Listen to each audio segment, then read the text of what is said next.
औज़ुबिल्लाहिमिनश्शैतानिर्रजीम बिस्मिल्लाहिर्रहमानिर्रहीम। अस्सलाम वालेकुम दोस्तों, द इस्लामिक वॉरियर्स चैनल में खुश आमदीद। दोस्तों, जब अल्लाह ताला ने नबी करीम सल्लल्लाहु अलैहि वसल्लम को पैदा किया तो उस वक्त अरब 3 कौमों पर मुश्तमिल थे, अरब अरबा, अरब मुस्ताअरबा और अरब बाइदा।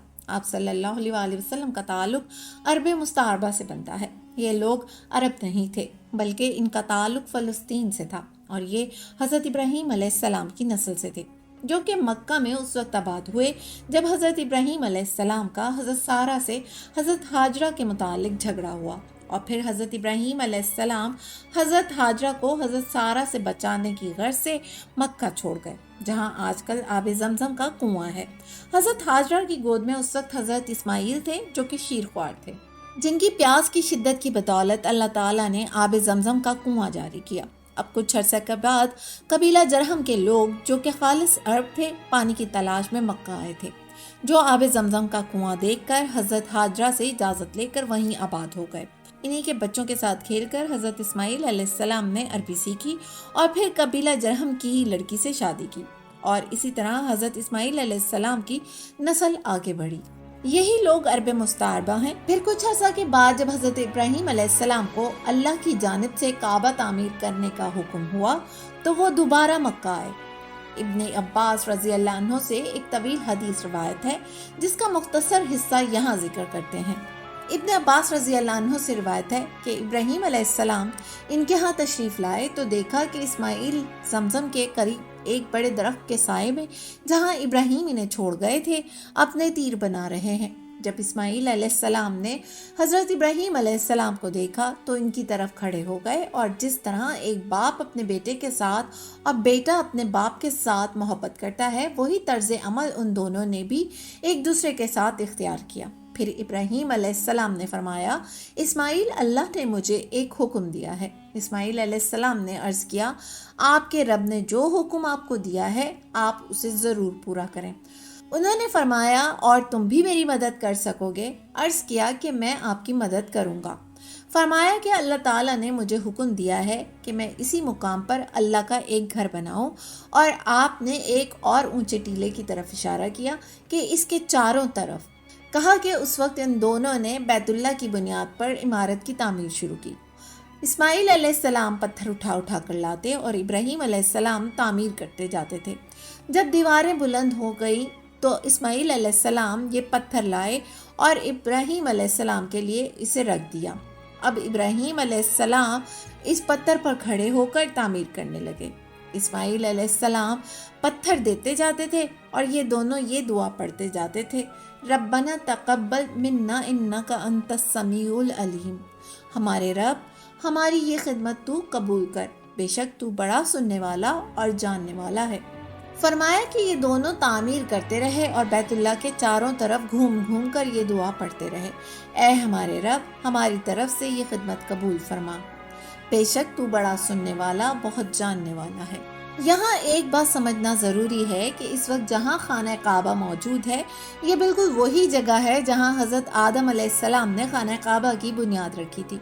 लेकिन चूँकि मक्का की सरजमीन सहरा पर मुश्तमिल है और जब सहरा में आंधी और तूफ़ान आता है तो वो जगह जगह मट्टी को जमा करके मट्टी के टीले और पहाड़ बनाकर छोड़ जाता है।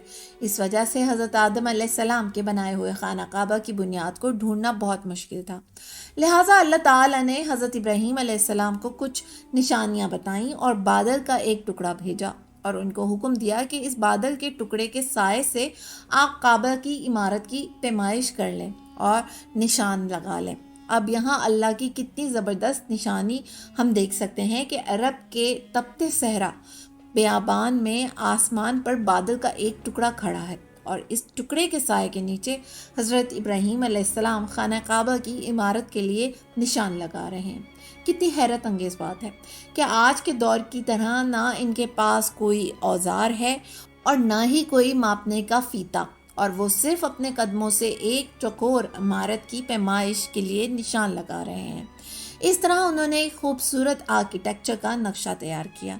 दोस्तों, अब आते हैं मकाम इब्राहीम की तरफ। ये खाना काबा से थोड़ा दूर और मुल्तज़म की सीध में है। اس کے اور خانہ کعبہ کے درمیان اتنی جگہ ہے کہ نماز کی 3 صفیں آرام سے کھڑی ہو سکتی ہیں۔ اس جگہ 2 رکعت نماز واجب طواف کے لیے بھی پڑھتے ہیں۔ اس کے متعلق کچھ روایات ملتی ہیں۔ ایک تو یہ کہ جب حضرت ابراہیم علیہ السلام اپنے بیٹے حضرت اسماعیل علیہ السلام کے ساتھ خانہ کعبہ کی تعمیر کر رہے تھے تو جہاں تک ان کا اپنے قد کے حساب سے ہاتھ پہنچا وہاں تک انہوں نے کعبے کی دیوار کو تعمیر کیا، لیکن اب انہیں کسی چیز کی ضرورت محسوس ہوئی جس پر کھڑے ہو کر وہ تعمیر کو اوپر لے جا سکیں، تو اللہ تعالیٰ نے آپ کو حکم دیا کہ فلاں پتھر لے لیں اور اس پر چڑھ کر تعمیر کریں۔ وہ پتھر اللہ کے حکم سے کسی کرین کی طرح اوپر کی جانب اٹھتا جاتا جیسے جیسے دیوار اونچی ہوتی جاتی، اور اس پتھر پر حضرت ابراہیم علیہ السلام کے قدموں کے نشان بھی ثبت ہو گئے۔ پہلے یہ پتھر کعبے کی دیوار کے ساتھ لگا تھا اور لوگ اسے چومتے تھے اور وہیں سے طواف شروع کیا کرتے تھے۔ یہ آج کل کی طرح سونے کے طاق میں نہیں رکھا گیا تھا، مگر بعد میں صحابہ کرام کے دور میں مکہ میں سیلاب آیا تو پانی نے اس پتھر کو اپنے ساتھ بہا کر کعبے سے دور کر دیا، جس جگہ یہ آج موجود ہے۔ اب سوال یہ پیدا ہوتا ہے کہ آیا اس پتھر کو اسی جگہ رہنے دیں جہاں پانی اسے لے آیا، یا پھر اسے دھکیل کر واپس اس کی پرانی جگہ پر رکھ دیا جائے۔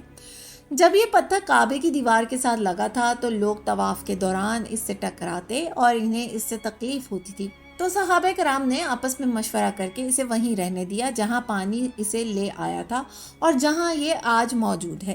مقام ابراہیم کے بارے میں یہ روایت بھی آتی ہے کہ یہ وہ مقام تھا جہاں حضرت جبرائیل علیہ السلام نے حضور پاک صلی اللہ علیہ وسلم کو نمازیں پڑھائی تھی۔